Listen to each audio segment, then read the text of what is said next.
but I'm trying to figure out if the audio has stopped the clipping and all that stuff. So hold on 1 second and let me see what it sounds like.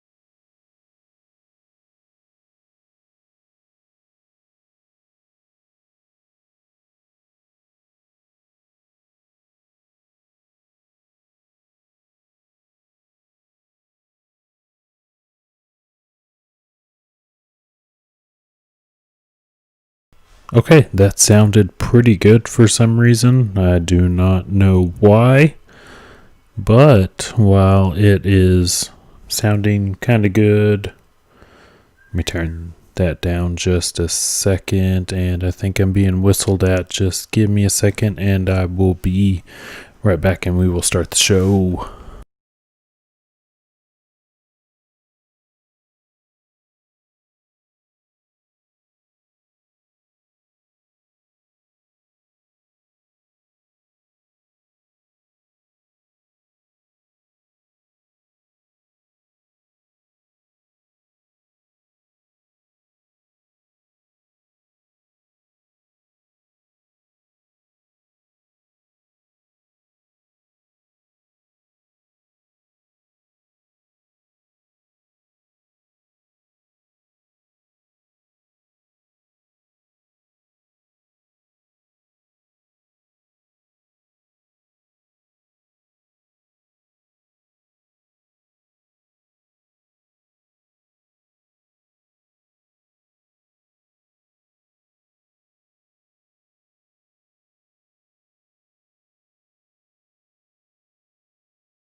if y'all have a two-year-old out there, it's a rough game.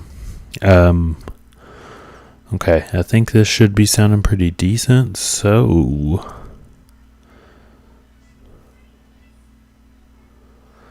hold on one second.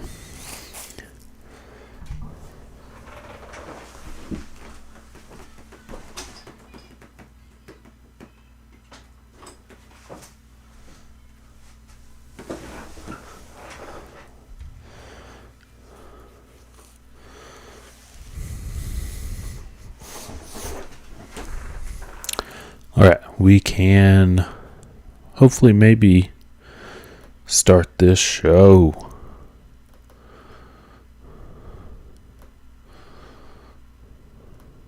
We hold these truths to be self-evident. All men and women created by you know the thing. A new world order.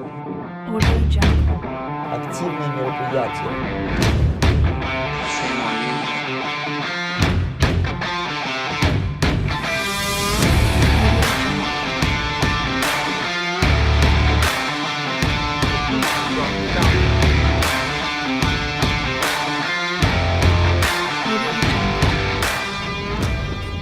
I am Aaron Cole, and you are listening to the Cole Report. Hopefully this is coming to you sounding pretty decent. I have been looking into some certain topics here lately that concern FEMA, continuity of government, and based off of my last episode talking about the Marxist takeover of the country through the hardcore BLM and Antifa agenda, I believe we are looking at a smorgasbord of chaos coming up with this election. I think it's all been pre-positioned. There you go, that's the right way to say that. Of all of these beautiful anomalies and plans set in motion by people in the deep state or just whatever have you. There's so many names for it. I don't know how to quantify it. If you're listening to this, I'm assuming you have feelings or you know something about this issue.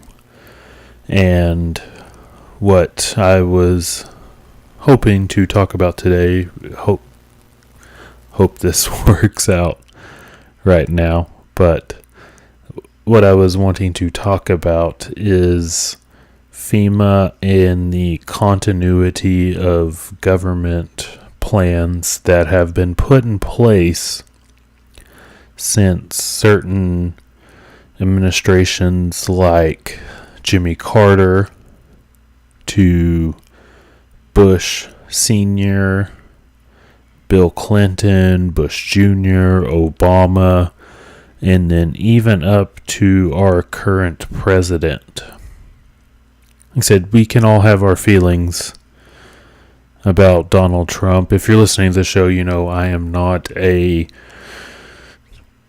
liberal person, maybe a libertarian, but I am not a diehard Trump person for several reasons, but also I do not support what the radical left and Joe Biden are pushing.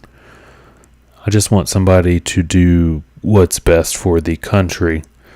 And at any point, if you want to call into the broadcast, the number is right there. And this is streaming on YouTube and Periscope Live. Hopefully the audio sounds pretty decent. The phone number is 325-732-5343.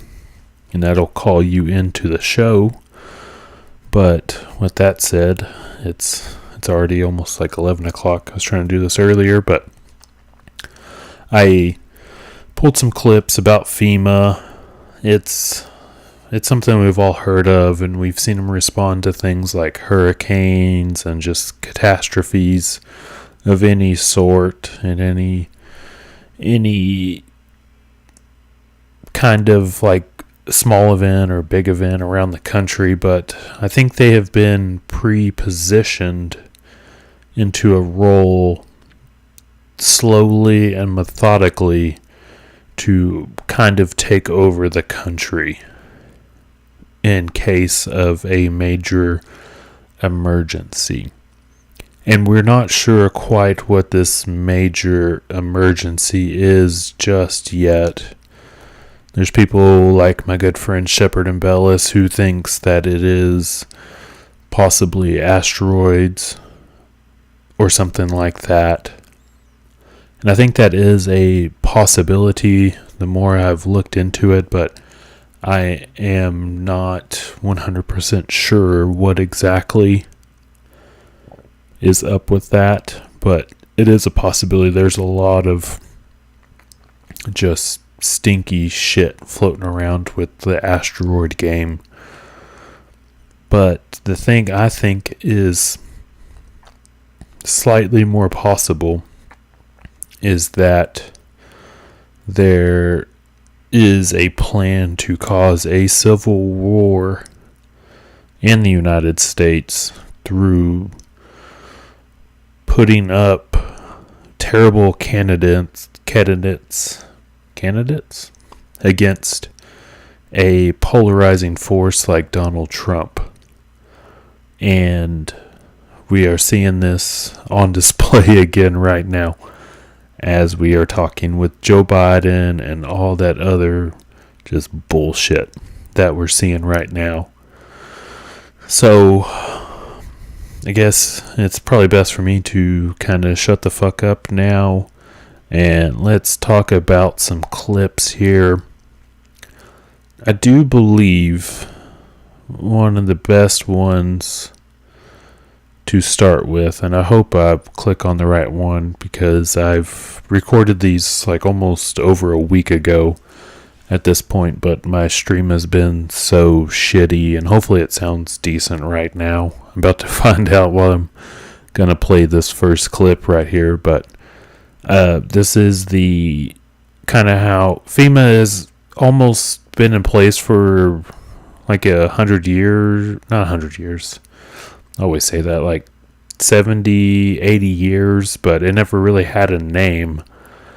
But under Jimmy Carter, it got set up a little bit, and then under Ronald Reagan is where the Department of FEMA really found its traction.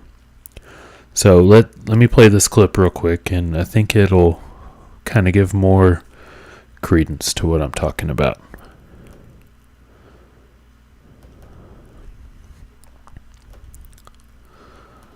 Reagan was elected to the presidency, he installed Louis Giuffrida as head of FEMA, the Federal Emergency Management Agency.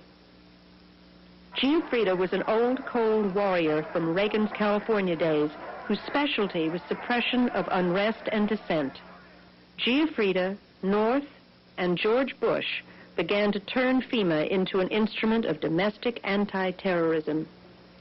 You're dealing with a group of people in the Reagan administration who equated political dissent with treason and who cannot differentiate between emergency procedures, which I think everyone agrees are necessary, and suppressing political dissent. And with North and Poindexter and Casey, you had a group of people who saw Americans who disagree with them as the enemy. Colonel North, in your work at the NSC, were you not assigned at one time to work on plans for the continuity of government in the event of a major disaster? Mr. Chairman, I believe that question touches upon a highly sensitive and classified area, so may I request that you not touch upon that, sir. I was particularly concerned, Mr. Chairman, because I read in Miami papers and several others that there had been a plan developed by that same agency a contingency plan in the event of emergency that would suspend the American Constitution. And I was deeply concerned about it and wondered if that was the area in which he had worked. I believe that it was, but I wanted to get his I most confirmation. respectfully request that that matter not be touched upon at this stage. Oh God, that clip right there, it almost sums it all up for me. We have some more to go through, but what you just heard, you heard the pre-ramble about Louis G. Frieda, or whatever you want to call that guy. We're going to talk about him here pretty shortly, but you heard about him, and then Oliver North, who, if you haven't heard about him by now, is just almost the scum of the earth, and I believe he is still alive and operating, last I checked, and he is still in the political scene. So this apparatus we're talking about is over so many decades of presidencies that we have been fooled into these elections about, like I've been saying, about left, right, whatever. Whoever they have put up in these positions have always been controlled opposition. It doesn't matter who's elected. They always get their same result, and they just keep on adding on to this FEMA narrative, and it's frustrating to an extent. But we're slowly waking up, but not fast at all. And the more crazier parts of FEMA, there was some operations ran in the 80s and 90s, and then maybe even up till now. It's harder to find more information on the stuff that's going on right now, besides like the Event 201s and things like that. They've been more corporatized to an extent, but they all kind of have the same tie-ins to like a Rex 84 or a Operation Garden Plot. And the next clip I'm going to play, it should talk a little bit about Rex 84. And when I first started planning this episode out, I was just wanting to do one episode just hardcore about Rex 84. And when I went to go pull clips to get people talking about this, it was very hard to find almost anything. And then that's when this episode almost kind of turned into just a gestalt of the FEMA, the Rex 84, the Operation Garden Plot, all of these things. Looks like the signal it's kind of wishy-washy, but okay, it looks like it's good right now. Let's play this real quick. The martial law portions of Rex 84 were outlined in a 1982 memo written by FEMA Deputy John Brinkerhoff. Martial law was to be declared in the event of a national crisis, yet the plan did not define the term national crisis. The plan allowed FEMA to take control of both federal and state governments, appointing military commanders to replace duly elected officials. The plan also called for the rounding up of at least 20. Okay, so that's what that is. And where this ties in a little bit with the Rex 84 and this current situation, it's all part of FEMA, of course. But we have this unobtainable objective of containing a coronavirus, COVID-19. A coronavirus is the common cold. I've had lengthy discussions with people, and if you would like to chime in, the phone number is right there. It'll bring you into the show, and we can talk, and it will be recorded. Virus, something that is supposed to be super deadly, which the CDC has come out in the past couple days and said that the actual percentage of people that have died from COVID-19, not including pre-existing conditions, is 6% of the actual 10,000. The majority of people, they had some kind of a pre-existing condition, and COVID was the thing that just put them over the edge. So you can almost use this COVID disguise to put people in camps. And of course that sounds very fishy, and it can be used for so many different centers, maybe conservatives, maybe the soy boys, just whatever. It is almost a open-ended Patriot Act. Let that sink in for a second.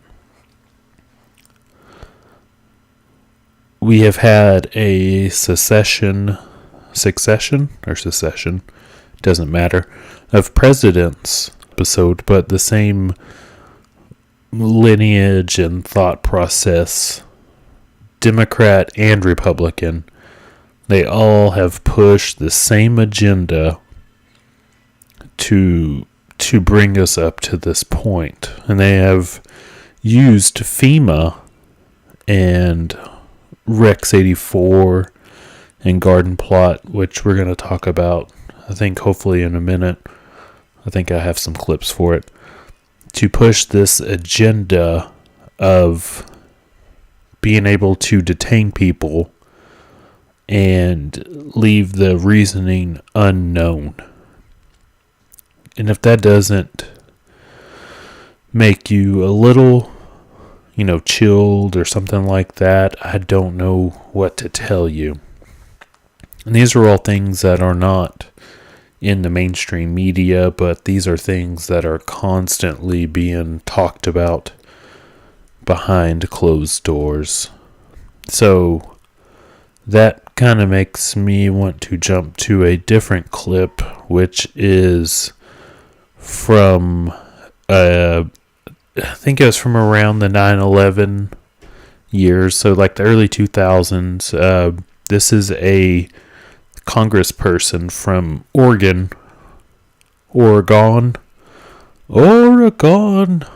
and he is going to kind of talk about what President Bush Jr. was doing with the Patriot Act.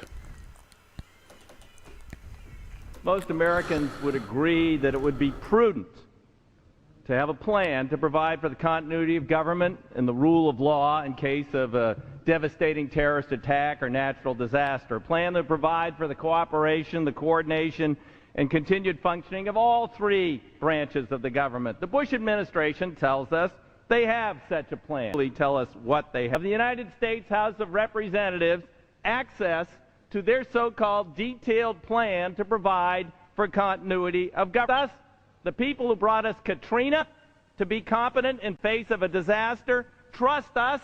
The people who brought us warrantless wiretapping and other excesses eroding our civil liberties trust us.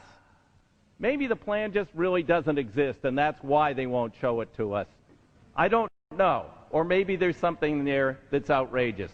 The American people need their elected representatives to review this plan for the continuity of government. Gentleman's time has expired.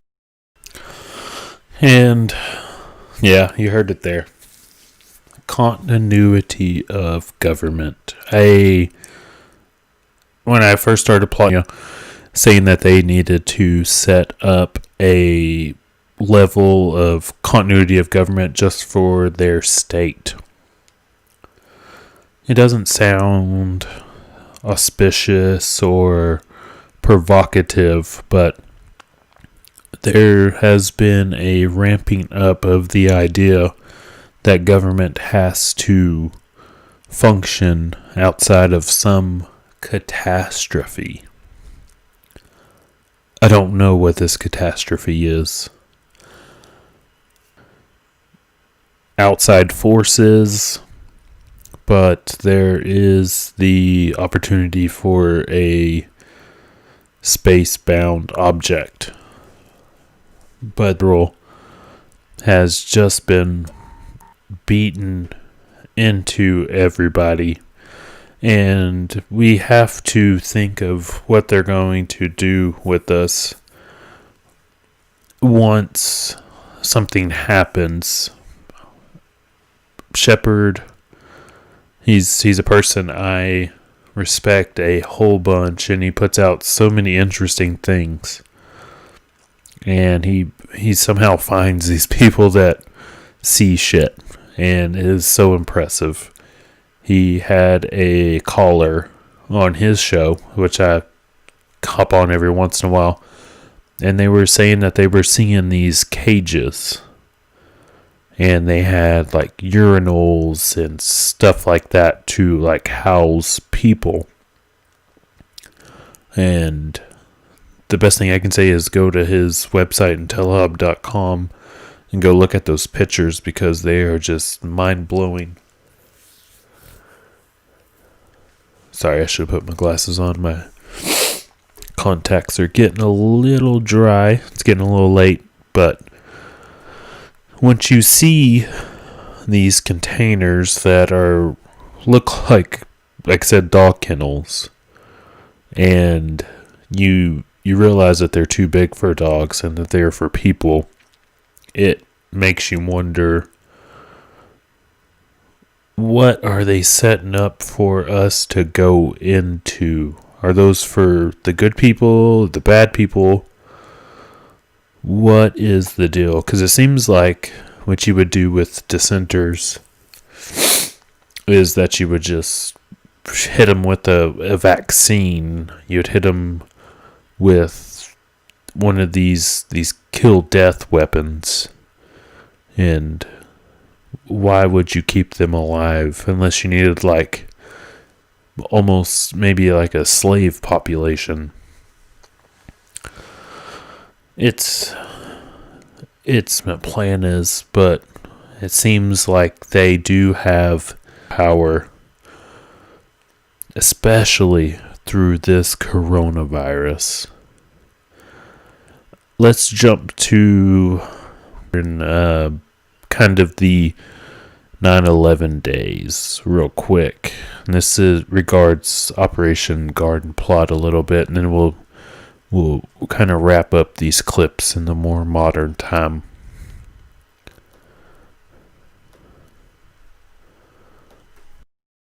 On to the news, everybody. You won't hear about this on Fox or CNN, but the Bush regime has quietly tooled up to utilize the U.S. military in engaging American dissidents after the next big crisis. We told you a little about this last week, but here's the full picture. In a frightening piece of legislation that was passed alongside the Military Commissions Act, the newly passed bill greases the skids for armed confrontation against citizens and abolishes. On October 17th, in a private Oval Office ceremony, now allows the president to declare a public emergency in the U.S. for whatever reason he sees fit.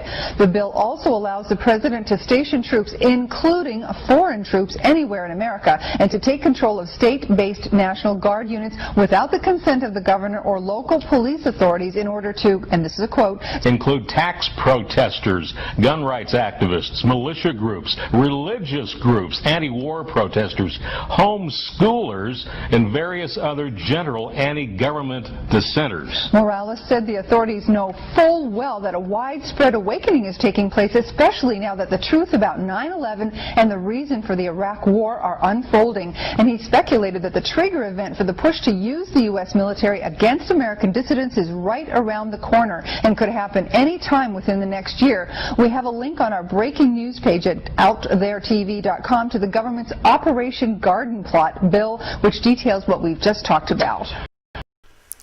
See, that's the shit that I've really worry about, because when Donald Trump got elected, he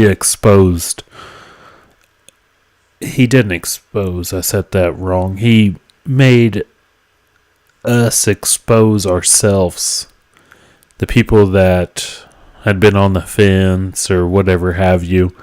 I can't say that I've really ever been on the fence. But there's people out there that had been kind of closeted, and we have this Q movement, and all these weird people that are vocalizing their opinions into social medias and things like that, that if Hillary would have got elected, I think people still would have been boisterous and went out there and bitched, but I don't think they would have decloaked so much. The amount of people upset and angry about everything has been basically fully exposed. And it is going to be even more exposed by the time October comes around, which we're in the early days of August right now. So it's just going to be put out in the open. The things we feel and we think about, and they're going to take notice of this. If Garden Plot and Rex 84 are actual things, like I said, I do not have proof this is going to happen, but these are things that have been talked about in the past, and going to a certain moment with all of these things. And I do think that this time is going to be right now. It sucks. I am not a fan of it at all. But let's get into this clip right here.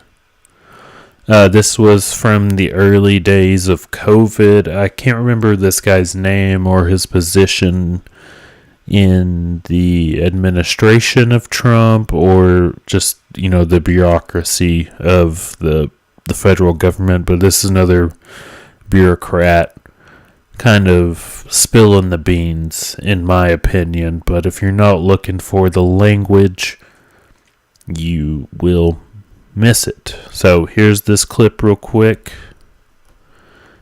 Let's get to it.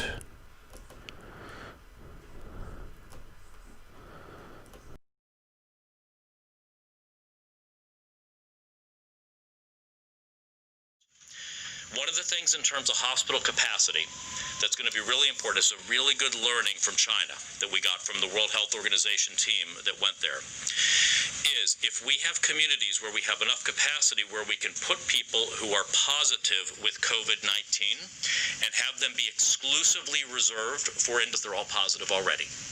We need to protect our healthcare workers and our service workers in those facilities.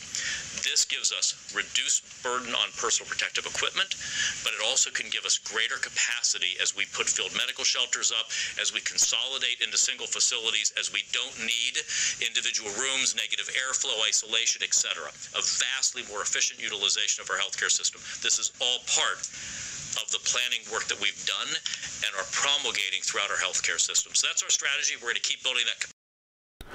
And there you go. Gonna build some concentration camps because of COVID. Why not? it's baffling to me how this kind of like was cloak and dagger almost for so long. This was one thing that hid underneath my radar is FEMA and continuity of government. It's almost kind of frustrating that I have missed it for so long, and I have more research I want to do into this topic, especially as this election grows closer, because it seems to me, I've already said it, is that we are getting prepared for something. And I see people around my town that know me and they listen to my show, and I really do appreciate y'all. Thank y'all very much. I can't call out all y'all's names, of course, but I do appreciate it. I'm trying to do my part, just throw out some extra knowledge, and if I can spread this, across the United States a little bit, and maybe even a couple of other countries. Australia right now is looking like something out of a Orwellian novel. There are people getting arrested for trying to set up anti-lockdown protests, which in the United States, it's a protest. It's a protest. There might be burning down a car lot or a furniture store, but it's a fucking protest. These people in Australia, they're not like these rioters and looters and anarchists we see in the United States right now. These people are probably actually going to go out and protest, like the Save the Children protest and stuff like that.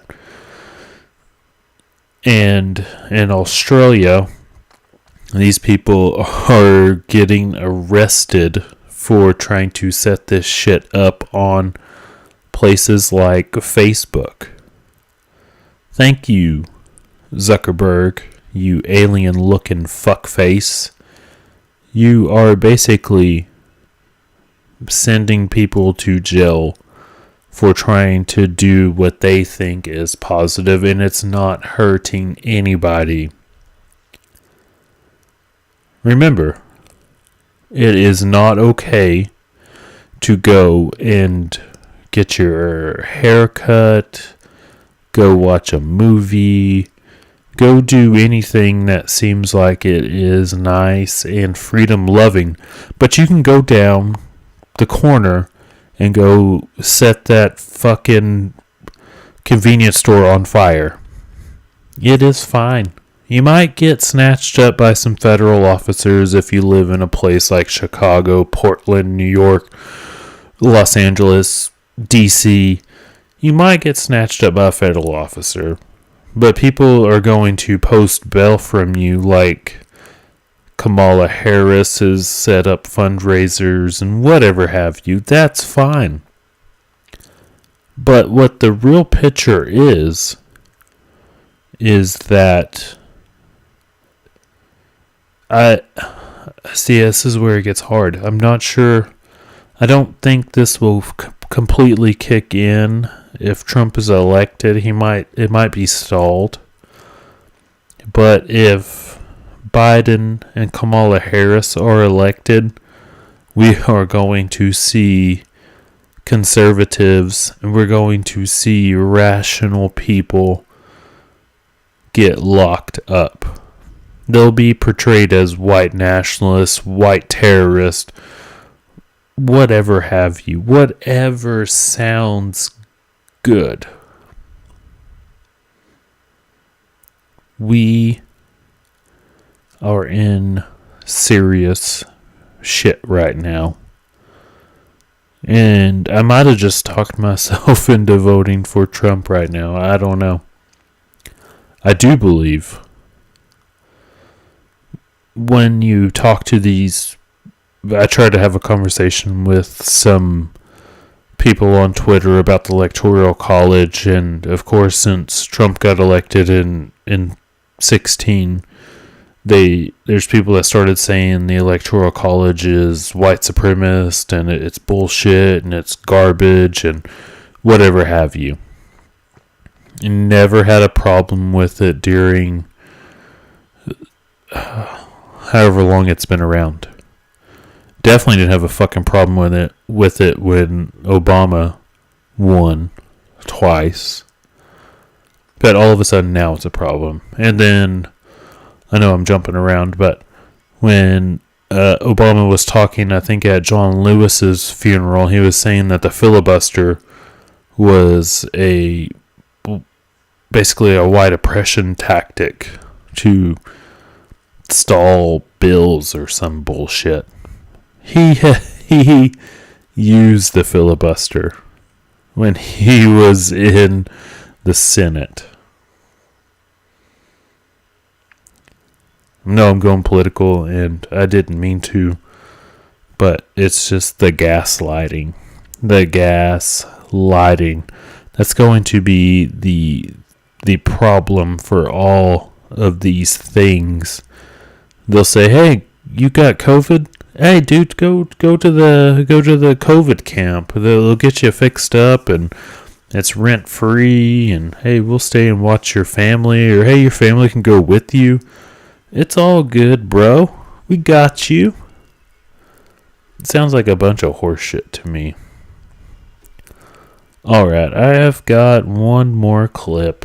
I know this has been kind of off topic. I've been sitting on this shit for like a week and a half right now. And finally got the internet to work kind of decently. So let's get into this clip. This is some of that bullshit media trying to talk to the current head of FEMA in kind of the early days of COVID. And he says something in here which I cut the clip off because he's just rambling, but he says something kind of interesting, and the clip kind of stops right there. So let's check out this clip real quick and see what y'all think. And if you want to call in, the phone number's right there. If you're watching this live, I know it's late, it's 11, but let's check out this clip real quick.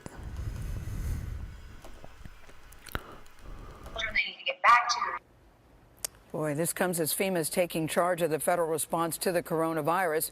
Only on CBS this morning, FEMA Administrator, that's Peter Gaynor, joins us to discuss. Good morning to you, Mr. Gaynor. Good morning, Gail. How are you? I'm okay. We're all worried about everybody else. President Trump says he's now fully engaged at the highest level, that FEMA's fully engaged. So what specifically, is FEMA doing to help? Yesterday, we began to take over for full operations, coordinating the entire federal effort here in the National Response Coordination Center. We combined Secretary Azar's Operations Center, the SOC, here yesterday. So all of government is under one roof. Like I said, I cut that off a little short. He just kind of rambles on about some dumb shit, but it's very telling, I believe, whenever they say things like government's all under one roof or we combine this shit. I'm not a religious person, but I believe in evil. And I think that evil has to tell you that they're going to do something for it to stick into place. The masks are thebomb.com, and you'll see everybody in them. They have to, in my opinion and research, leave, and it makes us willing participants into this anarchy. And for the people that are listening to this, hopefully you're still listening to it. We're not very long into this. if you see me, I'll wear it or you don't, I don't care. But an old lady can trigger me into a fit of rage. So I've been, my family is living underneath the bridge. But just be cognizant of what we're all doing. I don't support the masks and all of that stuff, and I sure as hell don't support the vaccination. That's where I will draw the line. I will quit my job in a heartbeat if I am told I need to take that bullshit. That's where the buck stops. 100%. So I had an article here and stuff, but back in the day, whenever Louis G. Frieda was set up to run FEMA by Ronald Reagan, Louis G. Frieda was a gung-ho, just snatch and grab, just a shitty person. If you're listening to me, and I always plead with people, don't take what I say as fact. Look it up, please. I can only tell you what I have read into, and I don't always have the time to read into everything. But Louis G. Frieda, the guy that really put the cogs into FEMA, the guy was a piece of shit. It seems like he was into some pretty weird militant groups, and he was also supporting the snatching of black people and putting them into borderline concentration camps and things like that. And he worked with this guy. I'm kind of freeballing right here, guys, so bear with me. I believe his name was Eric Macy or Messy, and Eric Messy is still in government. And what I just told you about Louis G. Frieda is kind of spitballed and, say kind of slinging from the hip. But the thing about black people is legit. And this Eric Messy guy was really good friends with Jafrida. And Eric Messy is part of urban housing and development for the Trump administration right now. Like I said, that's not like a high-ranking cabinet position, but you have somebody tied to a person that is out there promoting whatever the hell he's promoting, and Louis Jafrida had all these lawsuits and allegations against him, and he had to step down, basically, from his position at FEMA as being the head of FEMA during the Reagan years. But yet we still have one of his best friends in the government running urban and housing development to wage war against black people. It's funny. We can't make this shit up. And I think I'm about out of stuff here. I have some executive orders over FEMA, but this is all stuff. If you look into FEMA, you can find this all yourself. Executive Order 1090. Jeez, I can barely read that. 1090. 0 allows the government to take over all modes of transportation and control of highways and seaports. This is all stuff that FEMA has the legitimacy to do. 10995 allows the government to seize and control communication media. Executive Order 10997 allows the government to take over all electrical power, gas, petroleum, fuels, and minerals. 10998 allows the government to take over all food resources and farms. Executive Order 11000 allows the government to mobilize civilians into work brigades under government supervision. This is hilarious. These are powers given to FEMA. Oh my god. I'm going to read a couple more here real quick. I'm just going to try to go rapid fire. But look this up yourself. This is all real shit here. Executive Order 11001 allows the government to take over all health, education, and welfare functions. 11002 designates the Postmaster General to operate a national registration of all persons. I might need to send this to Shepard right there. That's pretty interesting. About the post office and the election right there. That's pretty interesting. Executive Order 11003 allows the government to take over all airport and aircraft, including commercial aircraft.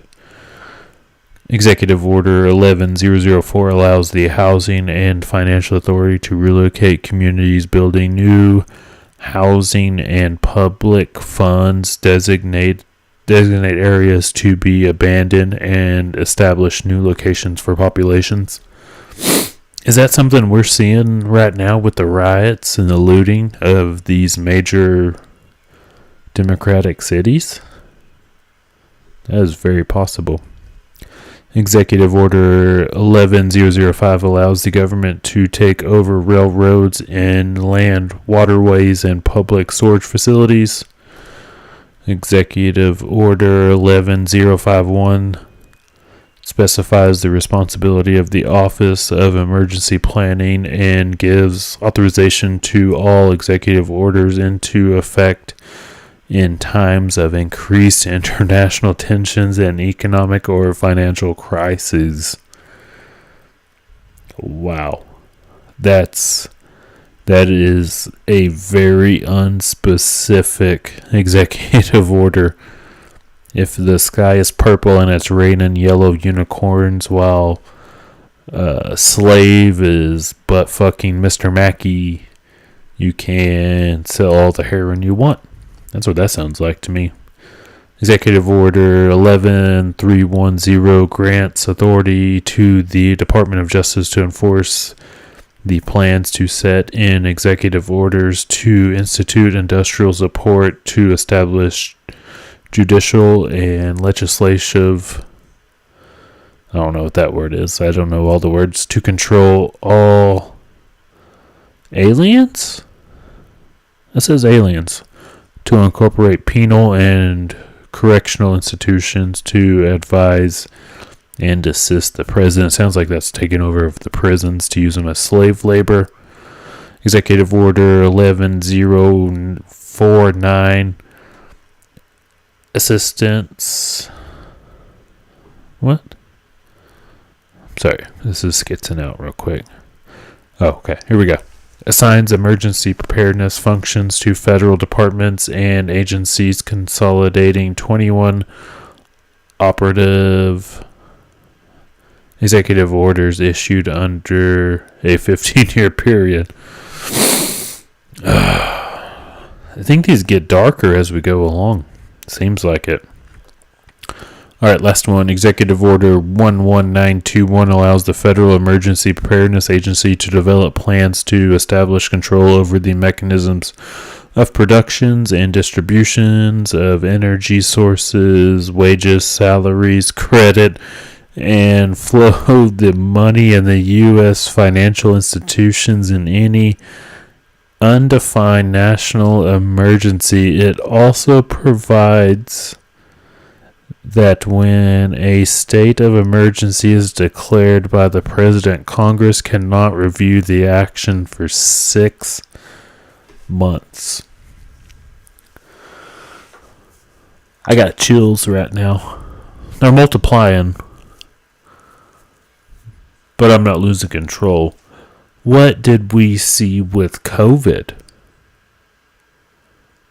That one just sums up all of COVID.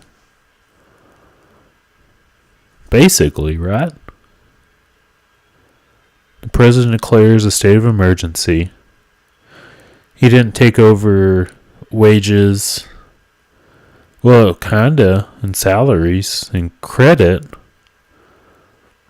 He kinda just took that all over, huh? What the fuck? I just copied and pasted all this shit. I was kind of saving it for me to read through during the show, but wow. Holy shit. If that doesn't rock your boat about all of this shit, I don't know what will, boys and girls. I think FEMA is in control of all of this. And I don't know how we fight it. I would recommend getting some bullets, some food, and some water, and all of that good stuff, because things are weird, and it does not look like it's going to get any better anytime soon. I'm going to hop off here and go to bed. My eyes are watering. Contacts in for too long. But if you want to check out the show on social medias, on Parler, you can find me at the Cole Report, on Twitter at Real Aaron Cole, email the Cole Report at protonmail.com, and if you want to send smoke signals, you can try. We'll see which way the winds are blowing. Thank you very much. Y'all take care of each other. This has been the Cole Report with Aaron Cole.